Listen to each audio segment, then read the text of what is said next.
ən böyük problemimiz meydançaların olmaması. Yəni biz bilirsiniz futboldan danışırıq, amma meydança yox. Yəni yoxdur deyəndə biraz bəlkə pis çıxır.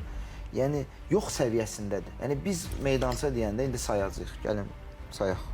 Bir əl kifayət edəcək. Hə, məşq meydançaları bizdə yoxdur. Yaxınlarda Belarusiyadaydıq. 12 meydança var idi. Dinamo, orada Minsk klubu var və federasiya. İşte meydançaların belə deyək, çoxu təbiidir. Orada o havada mən o qışda orada olmuşam deyənə. Amma səhər məşqimiz idi. 12-13 komandanız kiçik meydançalarda var. 12-13 meydançanın hamısında məşq edir. Bu elə Belarus. Eyni. Bu elə Belarus. Eyni vaxt və heç kim bir-birini gözləmirdi ki, bu məşqi qurtaracaq mən. 2 saat istəyir məşq eləmək. Qızlar var idi, 10 yaş var idi, 1-ci liqa var idi. Yəni rahat məşqini edirlər. Bu gün bizim akademiyalarımızda o şərait yoxdur. Hamısı bir meydançada qalıb və saatlarla bölürlər. Məktəb vaxtları var.